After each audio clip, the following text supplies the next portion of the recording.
Vous avez été convié pour une séance, une conférence de presse sur les activités que nous avons menées. Donc sans plus tarder, je présente mes amis qui sont juste à mes côtés ce matin. Il y a à ma droite M. Seri Marshall, membre du réseau PIPA. Il y a M. Aboulé Serge, membre du réseau PIPA. Il y a le vice-coordonnateur Akomi Aristide qui est là. Et il y a l'ensemble des membres du réseau PIPA qui nous suivent de là où ils sont. Chers jeunes de Côte d'Ivoire, chers amis de la presse écrite, audiovisuelle et de la presse en ligne, chers internautes, distingués membres du réseau PIPA, depuis septembre 2020, une coalition composée d'organisations de la société civile, d'observateurs, d'analystes, suit l'évolution des discours de haine en ligne, principalement sur un échantillon de 148 groupes, profils et pages Facebook. Cette étude révèle tout ce que le monde soupçonne déjà. 4628 discours de haine en ligne ont été récoltés en seulement 9 mois d'études.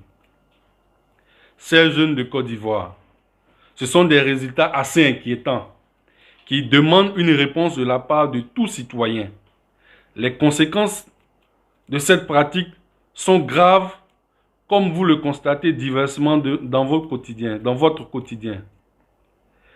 C'est ainsi le réseau PIPA, le réseau du Programme for Young Politicians in Africa, qui est un réseau de jeunes engagés en politique, de jeunes des partis politiques représentatifs de la Côte d'Ivoire.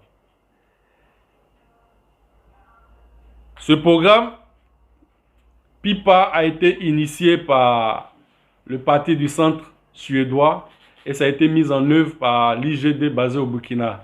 Les jeunes de ce réseau ont initié, avec l'appui de certains partenaires, une campagne nationale de sensibilisation contre les discours de haine en ligne, avec le soutien, comme je l'ai dit tout à l'heure, d'Internews Media Lab, dans le cadre du programme de transition inclusion politique financé par l'USAID et mis en œuvre par le NDI Côte d'Ivoire. Chers amis de la presse, cette campagne de lutte contre les discours de haine, baptisée Unis contre les discours de haine, nous a permis de mettre en lumière auprès des internautes, de la jeunesse, la notion, cette pratique, aux conséquences néfastes pour une société plus stable et en paix. À travers des vidéos, des témoignages en ligne, des émissions radio, des échanges avec les jeunes. Un discours de haine peut être défini comme toute forme de communication, photo, vidéo, audio, texte, émoticône, adressé à une personne en raison de son ethnie, son bord politique, son genre, sa religion, ses origines, et qui est susceptible de lui porter préjudice. Un discours de haine est apprécié en fonction du contexte.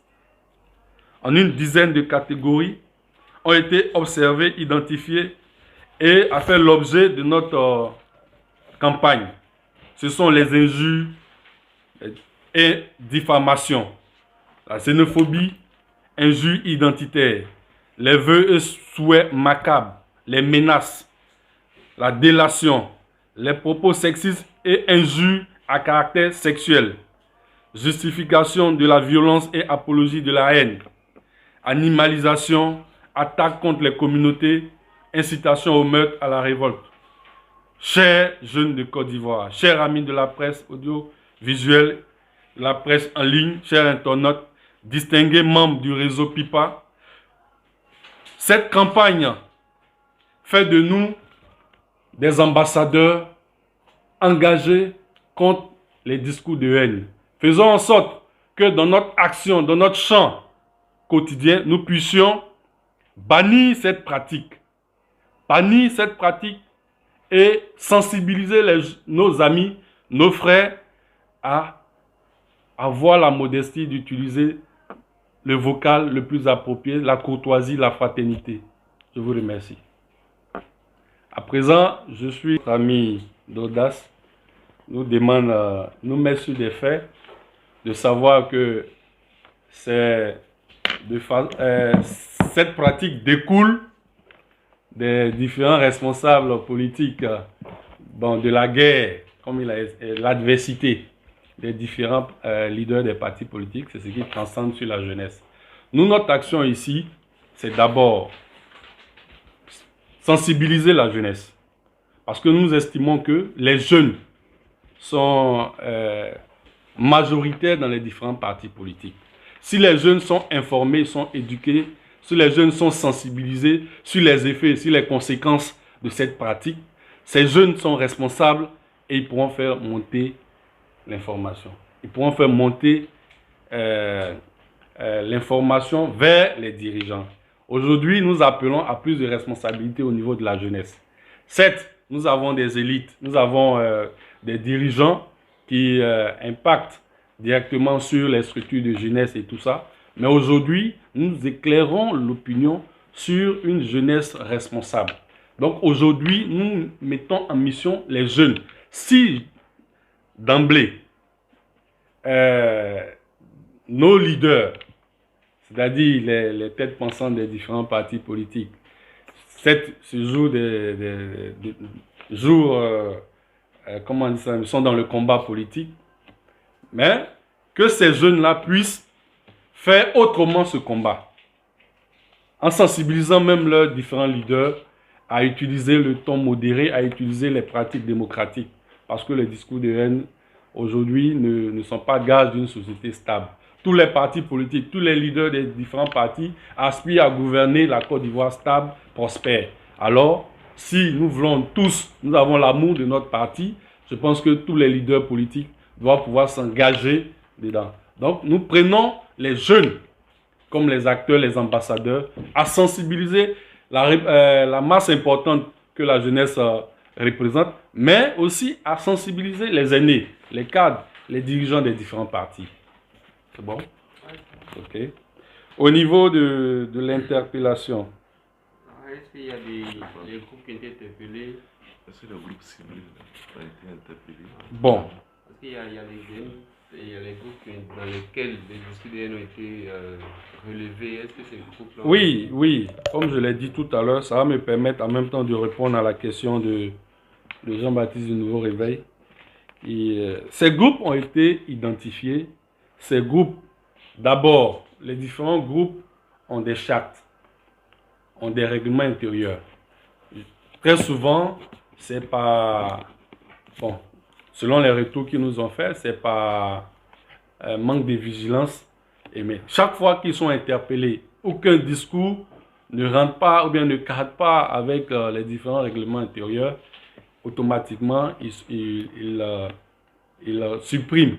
Mais vous savez, sur les réseaux sociaux, les choses vont tellement vite. Il suffit simplement en une seconde, c'est relayé et les gens ont fait des captures d'écran et c'est parti.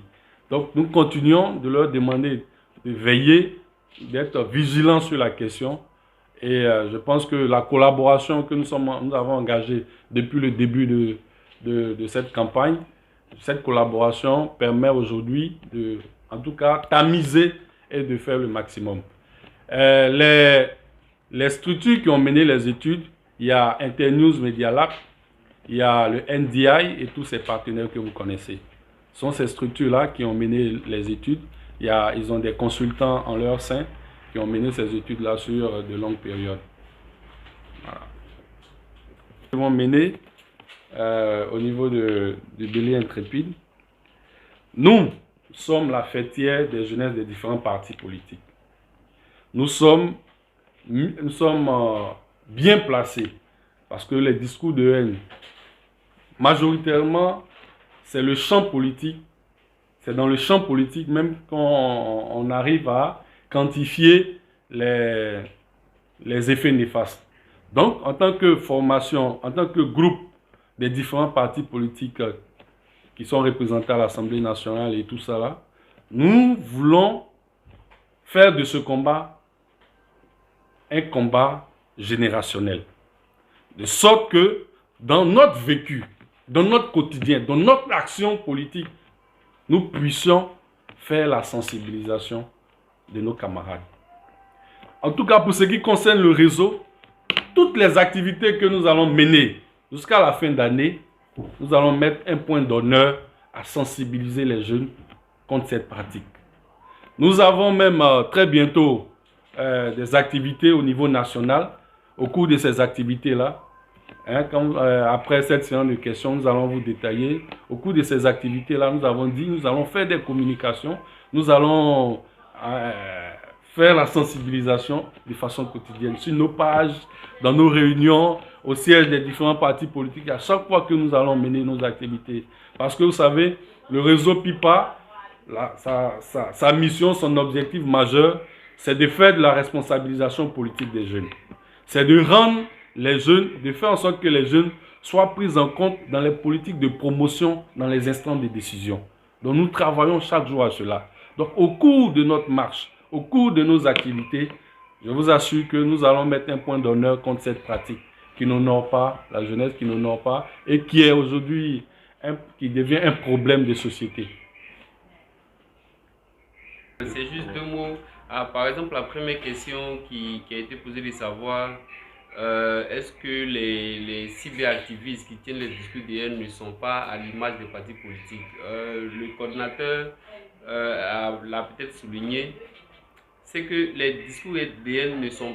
La campagne que nous menons n'est pas adressée spécifiquement aux cyberactivistes. Ce ne sont pas que ceux qui sont sur les réseaux sociaux, c'est tous les jeunes qui sont sur les réseaux sociaux. Donc, on ne cible pas seulement les cyberactivistes qui répondent au nom des partis politiques, mais la campagne vise à sensibiliser toute la population parce qu'il y a des partisans qui ne sont pas forcément politiques ou bien il y a des gens qui sont de la population mais qui ne se rendent pas compte des dangers des mots qu'ils prononcent ou bien des discours qu'ils tiennent sur les réseaux sociaux. Donc la sensibilisation c'est pour tout le monde, c'est pas que pour les cyberactivistes qui sont, on va dire, rattachés à des partis politiques. La deuxième question ici, effectivement, il a dit qu'il y a des groupes qui ont été interpellés et beaucoup de publications ont été supprimées. Il faut dire que la campagne a permis de rattraper beaucoup d'erreurs qui ont été commises par les administrateurs de ces pages-là en laissant filer certaines publications, mais tout cela a été rattrapé pour la plupart en tout cas. Et les engagements fermes ont été pris par les administrateurs de ces pages de veiller à ce que des discours taxés, des discours de haine ne soient pas proférés dans les groupes Facebook. Et la dernière chose que je voulais ajouter, en ce qui concerne les actions à mener, il a dit le réseau PIPA s'attelle à sensibiliser les jeunes. Mais l'un de nos objectifs aussi, c'est de mettre la question dans l'agenda public. Parce que tant qu'on n'en fait pas un problème, comment on va dire ça, un problème général, tant qu'on ne met pas la question dans l'agenda public, certaines personnes ne vont pas s'intéresser à cela. Parce qu'il y a des gens qui ne se rendent pas compte des dangers, des méfaits, des conséquences des discours de haine. Donc l'une de nos actions, c'est au-delà de la sensibilisation aussi de mettre la question dans l'agenda public de sorte à interpeller tout le monde et que chacun en toute responsabilité fasse attention aux propos qu'il tient sur les réseaux sociaux. Dans notre plan d'action, bien évidemment, après la sensibilisation et toujours la sensibilisation, mais nous allons aller à certaines étapes. C'est vrai que nous sommes des acteurs de jeunesse politique, nous sommes témoins d'un certain nombre de faits, mais notre rôle ici, c'est d'interpeller les autorités. C'est d'interpeller les autorités à faire en sorte que cette pratique-là, qui n'a pas de couleur, qui n'est pas spécifique à un groupe, que cette pratique-là soit combattue, que cette pratique-là soit vraiment bannie de tous. Que tu sois du parti au pouvoir ou de l'opposition, si tu te mets à proférer des discours de haine, tu dois tomber sous les coups de la loi. La loi est impersonnelle, elle est universelle. Donc c'est de sensibiliser même les autorités à prendre en compte cette donne-là. Que tous nous soyons sous le coup de la loi. De la jeunesse du pouvoir, de l'opposition, même de la société civile, que tu enfreins la loi, force doit rester à la loi. Faire la promotion des lois qui cadrent même cette pratique. Parce que c'est la méconnaissance aussi. Lorsque nous étions sur le terrain, quand on a parlé aux jeunes, on a dit à un certain nombre d'internautes que ce que tu viens de publier peut faire en sorte que tu puisses être arrêté. Ils étaient tous, il y a certains qui étaient étonnés. Donc ça veut dire quoi? Les lois qui encadrent ne sont pas promulguées, ne sont pas vulgarisées. Donc l'autre étape, c'est de vulgariser les lois qui cadrent ce fléau. De sorte que les jeunes puissent savoir à quoi ils s'exposent. Voilà. Maintenant, comme je l'ai dit tantôt, nous allons continuer nos plaidoyers pour qu'on ait une société juste, libre, équitable. Que la loi soit une loi qui soit universelle pour tous. Voilà. Ici, constate qu'il y a de façon récurrente des propos qui sont tenus par des individus. Donc ça, c'est un premier niveau de sanction qu'on peut énumérer. Le second niveau dont il a parlé, effectivement, c'est l'application de la loi. Parce qu'on s'est rendu compte, on a noté tout le monde que le jeune Serge Kofi dont vous avez parlé a été arrêté. Mais récemment aussi, il y a une dame qui dit-on proche du pouvoir en place a été arrêtée pour avoir véhiculé une information qui s'est avérée fausse concernant les Ivoiriens qui auraient été agressés au Niger. Donc en plus d'avoir été une fausse information, il y a eu derrière des discours de haine. Elle se retrouve actuellement sous mandat de dépôt. Ça veut dire qu'il y a des sanctions aussi pénales qui sont là. Donc il y a deux niveaux de sanctions qu'il faut noter. Celles qui relèvent de Facebook, donc la fermeture, la suppression des comptes, mais il y a également aussi des sanctions pénales qui sont là. Ce que nous on peut faire, nous en tant que réseau, c'est de continuer à faire la sensibilisation. Et je voulais rappeler à toutes fins utiles qu'à ces jours, nous avons, comme le code l'a dit, nous avons mené des campagnes en ligne. Donc on a fait, je crois, combien de vidéos? 5 vidéos. ou 6 vidéos de sensibilisation qui sont disponibles sur Facebook. Avec les radios, donc je ne citerai pas les noms, mais on a eu des actions avec des radios, on a également fait des affiches sur Facebook. Donc le réseau continue de faire sa part et on est de moins en moins pour qu'on puisse ensemble vivre dans l'harmonie. Merci Marshall. Je pense que s'il n'y a pas d'autres, on va terminer en lançant un appel à toute la jeunesse de Côte d'Ivoire, les jeunes engagés en politique, les jeunes de la société civile. Nous demandons à ce que nous tous soyons des ambassadeurs contre les discours de haine. Il faudrait que nous puissions bannir. C'est pour cela que nous invitons très prochainement à la célébration de la Journée internationale de la jeunesse. Au cours de cette célébration, nous allons faire une communication sur ce fléau. Et nous allons primer tous les jeunes engagés, tous les leaders d'opinion qui se sont démarqués au cours de la période depuis le 20 mai, date où nous avons commencé cette campagne. Nous allons primer les jeunes engagés, les jeunes qui se sont démarqués dans leur langage au niveau de la Côte d'Ivoire. Et la journée internationale de la jeunesse qui est le 12 août, nous allons marquer cette journée-là d'une pierre blanche en organisant un tournoi de la fraternité. Le tournoi de la fraternité des jeunesses des partis politiques. Nous allons nous retrouver dans un temple de football, là où nous allons célébrer la fraternité, nous allons briser les murs de méfiance. Donc à cette journée-là, nous allons bien entendu vous convier, mais comme je l'ai dit, nous allons faire une communication sur les discours de haine et nous allons primer les jeunes, les leaders de jeunesse qui se sont démarqués positivement contre ces fléaux. Après cela, nous allons également ici organiser le salon de la démocratie et de la paix. Le salon de la démocratie et de la paix, nous allons l'organiser très bientôt. Nous allons vous communiquer les dates pour que dans la Côte d'Ivoire, on puisse savoir qu'il y a une jeunesse qui est responsable, il y a une jeunesse qui prend la question de la promotion des jeunes à bras le corps, qui prend la question de la démocratie à bras le corps. Nous allons organiser ce salon de la démocratie et de la paix et nous allons inviter toute la classe politique à prendre des engagements forts pour faire de la promotion des jeunes une réalité dans les instants de décision. Que les jeunes ne soient pas seulement voués à remplir des bâches ou à soulever des chaises, mais que que les jeunes soient dans les instants de décision parce que nous avons une jeunesse qui est responsable. Donc très prochainement, c'est une activité que nous allons organiser ici en Côte d'Ivoire, la première édition du Salon de la démocratie et de la paix. Nous allons organiser, je l'ai dit tantôt, la 3e édition de la journée de la fraternité et nous allons terminer certainement avec l'université politique des jeunes. Nous allons organiser l'université politique des jeunes et à cette université, nous allons vraiment détailler, nous allons travailler, nous allons former, nous allons nous retrouver entre les jeunes pour étoffer le livre blanc de la jeunesse qu'on va présenter aux autorités. Donc sur ce, nous disons merci à Internews Media Lab, nous disons que son partenaire financier USAID, nous leur disons merci de nous permettre de pouvoir mener cette campagne-là et à toute la jeunesse de Côte d'Ivoire que nous nous levons pour occuper notre place dans la construction d'une société plus juste, plus équitable, plus prospère. Je vous remercie.